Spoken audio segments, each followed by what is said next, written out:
বুধবারের সকালটা যে এরকম হবে আমার সাথে আমি কখনো ভাবিনি। বরমশাই বাজার থেকে আবার একে নিয়ে এসে বসলো। হ্যালো বন্ধুরা, কেমন আছেন সবাই? ভিডিও শুরুতেই সকলকে জানাই গুড মর্নিং।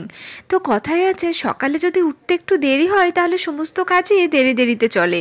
তো এটি হলো আজকে আমার সাথে। সকালে একটুখানি উঠতে দেরি হয়ে গেল আর সমস্ত কাজ যেন হুড়মুড়িয়ে চলতে লাগলো। তো সকালে উঠেছি আমি 7:15 মতো। তো সারা রাত্রি না আমার ঠিক ঘুম আসেনি জানেন, তো ওই জন্য একটুখানি উঠতে দেরি হয়ে গেছে। আর জানেনই তো, কারণ কর্তামশাই আমার আর কি অফিসের জন্য আর কি চাই 8:30টার সময় ভাত খাই, তো ওই জন্য তাড়া থাকে রান্না বান্নার। যদি একটু সকাল সকাল না ওঠা হয় তাহলে আর কি সব কাজেরই দেরি হয়ে যায়। তো ওই জন্য খুব সিম্পলভাবেই আজকে রান্নাটা কর্তামশাই সারবো। এদিকে কর্তামশাই বাজার থেকেও নিয়ে এসেছে মাছ, তো মাছটা তো করবই। তো মাছের ঝোল করব, আগে নিরামিষটা আর কি করে নেব, তো তারপরেই মাছের ঝোলটা আমাদের করব। আর এদিকে দেখেছেন কি কাণ্ড, ভরমশাই এখন বাজার থেকে নিয়ে এসেছে এটাকে কি বলে, পদ্ম পাতা।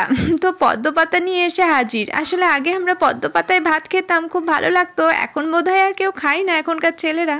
তো উনার এখন পদ্ম পাতায় ভাত খাওয়ার স্বাদ হলো। তো এখন বরমশাই অফিস চলে গেছে, তো আমারও স্নান টান কমপ্লিট, আর রান্নাবান্না আপনাদের সাথে শেয়ার করিনি তো রোজকারের মতো। তো এখন স্নান টান সেরে আর কি বরমশাই খুব সিম্পলি রান্না করেছিলাম, ওই আলু পটল সোয়াবিন দিয়ে একটা পোস্ত পাটা দিয়ে ঝোল করে দিয়েছিলাম, আর পোস্তর বড়া আর বেগুন ভাজা। তো তারপর দেখুন পুজোটাও আমি কমপ্লিট করে নিয়েছি। তো পুজোটা করার পর মাছের ঝোলে একদম চলে এসেছি। তার আগে অবশ্যই ব্রেকফাস্টটা কিন্তু করেছি।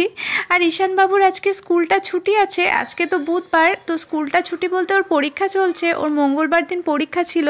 তো আজকে আর কি অফ ডে আছে, তো আবার আর কি আগামীকাল রয়েছে। আর আগামীকাল পরীক্ষাটা মনে হচ্ছে ভালোই হবে, কারণ মনে হচ্ছে পড়ছে বেশ ভালোই করে, কারণ ও পরীক্ষার সময় না একটুখানি বেশি সিরিয়াস হয়ে যায়। তো মাছটা আনা হয়েছে আমার আর ঈশানবাবুর জন্য, তো 4 পিসে আনা হয়েছে। আর ও একটুখানি কাতলা বড় মাছ ছাড়া একদমই খাই না, কাতলা মাছ খেতে বেশি ভালোবাসে। আর মাছটা না এমনিতে আমরা আর কি একবেলায় পছন্দ করি, আর পরের দিনও ভালো লাগে না, দুবেলা তো ভালো লাগেই না। তো আমি আলুটা এখন আর কি চাপিয়েছি, মাছটা তো আমার ভাজা হয়ে গেছে, তো আলু দিয়ে ঝোলটা আর কি করছি। আর এদিকে ঈশানবাবুর আর কি পরীক্ষাটা কালকে আছে বললাম, তো একদিন আর কি ছুটি থাকলে কি হয়, মানে একটু সিলেবাসটা ভালোভাবে আর কি কভার হয়। আর প্লিজ আপনারা কিন্তু কমেন্ট করছেন না কেউ, আসলে মানে একটা ভিডিওর মধ্যে অনেকখানি খাটনি ভালোবাসা সবটাই আর কি জড়িয়ে থাকে, তাই আপনাদের যদি একটিমাত্র কমেন্ট পাই তো আমাদের আর কি খুব ভালো লাগে, সার্থক বলে মনে হয় সবটাই। তো এই রইলো আমার মাছের ঝোল। তো মাছের ঝোলটা হয়ে গেছে। তো মাছের ঝোলটা আমি বললাম আলু দিয়েই আর কি করেছি, কারণ আলু দিয়ে ঝোলটা আমার খুব ভালো লাগে। আমি আবার আলুটা কড়াইয়ে সিদ্ধ করি, কারণ আমার মারা আর কি প্রেশারেই আগে আলুটা সিদ্ধ করে নেয়, কিন্তু আমি চিরিচিরি করে কেটে আলুটা আর কি সিদ্ধ করি। তো ঈশানবাবুর খাওয়া হয়ে গেছে, তো ঈশানবাবুর খাওয়া শেষে এখন আমি খেতে বসেছি মাছের ঝোল আর ভাত, বাঙালির ভালোবাসাও বলা যেতে পারে।